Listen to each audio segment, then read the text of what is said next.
Deseaba más que ninguno un título con la selección y lamentablemente no se me dio. Que ya está, ya tomé la decisión, ya la peleé mucho, ya. Lionel Messi podría estar jugando los últimos meses de su carrera profesional, y la razón no tiene nada que ver con su nivel en el campo.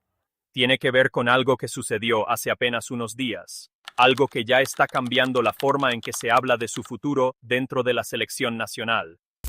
Su padre, Jorge Messi, falleció, y desde entonces, una pregunta ha comenzado a circular en el vestuario y en el círculo íntimo de la familia que nadie se había atrevido a formular en voz alta hasta ahora.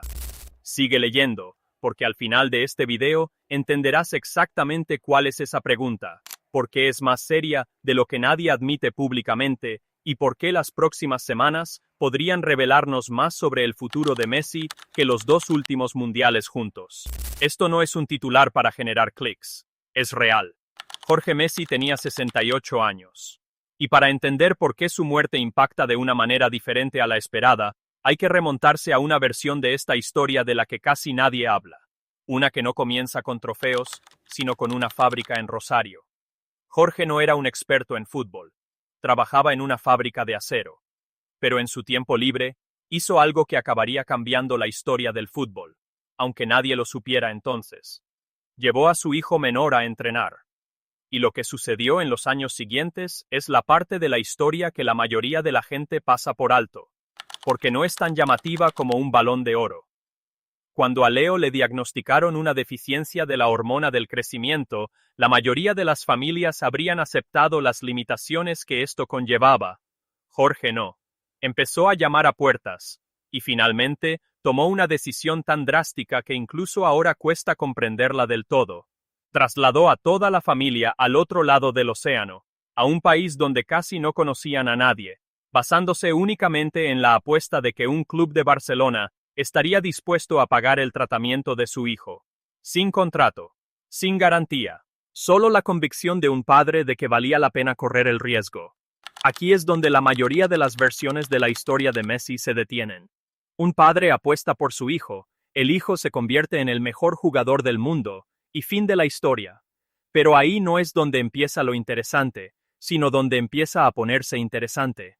Porque lo que casi nadie fuera de la familia comprendió del todo, durante los siguientes 25 años, fue la presencia constante de Jorge. No se apartó cuando Leo triunfó. Se convirtió en algo mucho más difícil de percibir desde fuera. La persona que negociaba cada contrato, que lidiaba con cada disputa con los directivos del club, que absorbía la presión mediática que habría destrozado a la mayoría de los adolescentes antes de convertirse en profesionales. Cada vez que veías a Messi levantar un trofeo, había una versión de esta historia ocurriendo fuera de cámara, y es esa versión la que explica todo lo que sucedió después. Saltemos a 2026. Argentina llega al Mundial como bicampeona defensora. Messi tiene 38 años. Todos dan por hecho que este es su último Mundial, una última vuelta. Y entonces sucede algo que nadie, ni siquiera quienes lo han visto jugar durante 2 décadas, puede explicar del todo. 3 goles en el partido inaugural contra Argelia. Después, incluso Scaloni, un hombre que no se caracteriza precisamente por la hipérbole, parece casi sin palabras. Mientras él quiera parar, será el mejor, dice, y suena menos a halago y más a alguien que admite haber dejado de intentar encontrar una explicación racional. Argentina sigue ganando. Llega a la final.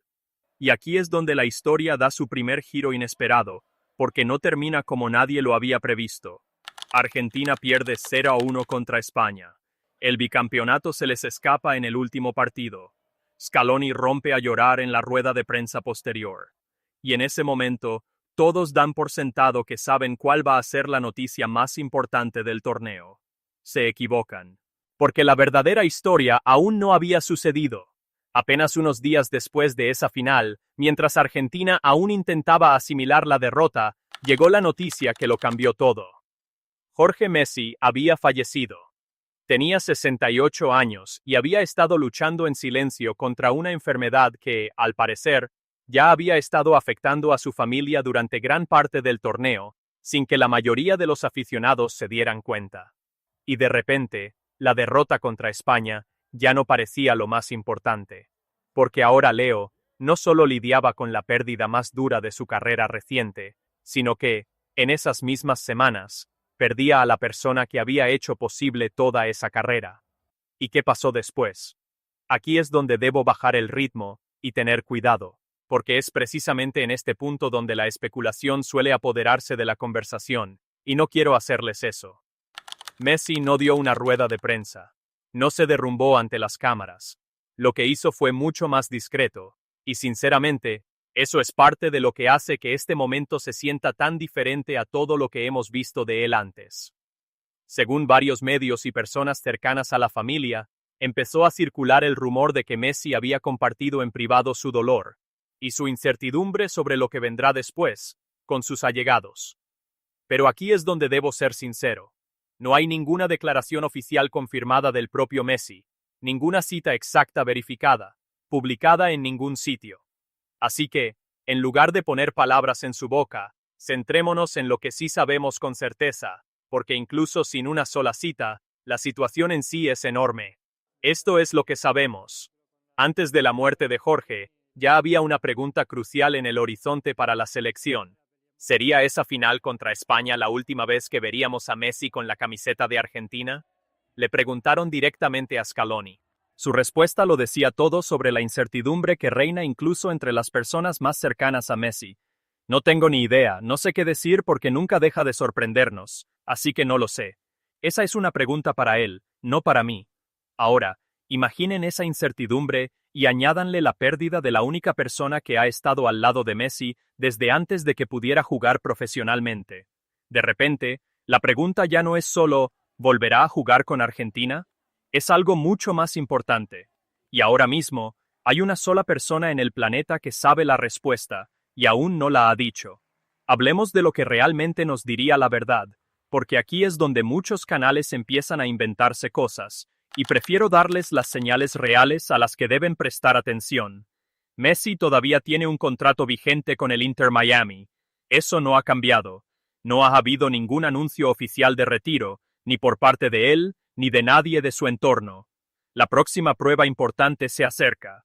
La próxima ventana de partidos de la FIFA para la selección nacional va del 21 de septiembre al 6 de octubre, y hasta el momento no hay confirmación de si será convocado ni de si aceptará la convocatoria en caso de serlo. También está la revancha de la finalísima contra España, aún sin programar tras haber sido pospuesta hace meses, y que permanece en el limbo. Cada una de estas fechas es una señal de alerta. Si aparece, eso nos dice algo. Si no aparece, eso nos dice algo completamente distinto.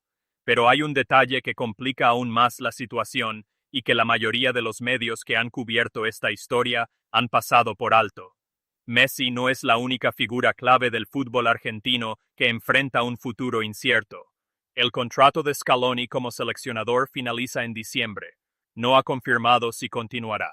La federación, liderada por Claudio Tapia, hará todo lo posible por retenerlo, pero tras un ciclo tan largo, intenso y emocionalmente agotador, existen serias dudas sobre su continuidad. Esto significa que Argentina no solo se enfrenta a la posibilidad de perder a Messi. En cuestión de meses, podrían perder a su capitán y a su entrenador más exitoso simultáneamente. Esto no es un detalle menor, sino que podría ser la verdadera historia. Para entender por qué la ausencia de Jorge tiene tanto peso, hay que comprender quién era realmente, porque no es la imagen que la mayoría tiene de él. No era un hombre que buscara cámaras ni entrevistas. Basta con ver cualquier video antiguo, Messi de niño en Rosario, las primeras fotos del Barcelona, y Jorge siempre está ahí, pero siempre al margen del encuadre, nunca en el centro. No es casualidad. Esa era la clave. No era solo un padre. Era el pilar que nadie veía, el que sostenía la carrera del mejor jugador de la historia del deporte. Y ahora, por primera vez, ese pilar ha desaparecido. Volviendo a la pregunta central de este video, ¿se retira Messi? Nadie fuera de su círculo íntimo lo sabe con certeza. Todavía no. Pero las próximas semanas nos darán más información que cualquier entrevista. Observen su convocatoria en septiembre. Presten atención a lo que dice, o deja de decir, en las redes sociales. Estas dos cosas, más que cualquier especulación, están a punto de responder una pregunta que muchos temen formular directamente. ¿Qué hará Lionel Messi ahora que la persona que impulsó su carrera ya no está para ayudarlo a decidir? En algún lugar de Rosario, una familia se despide ahora mismo de un hombre que pasó toda su vida alejado de los focos, construyendo discretamente la leyenda de otro. Y en algún lugar de Miami, un hombre de 38 años se enfrenta a una decisión que, por primera vez en su vida adulta, debe tomar completamente solo. Entonces, ¿crees que Messi volverá a jugar o crees que ya vimos su último partido con esa camiseta sin darnos cuenta? Cuéntame en los comentarios y suscríbete, porque en cuanto haya confirmación oficial sobre su decisión, este canal será el primero en analizarla.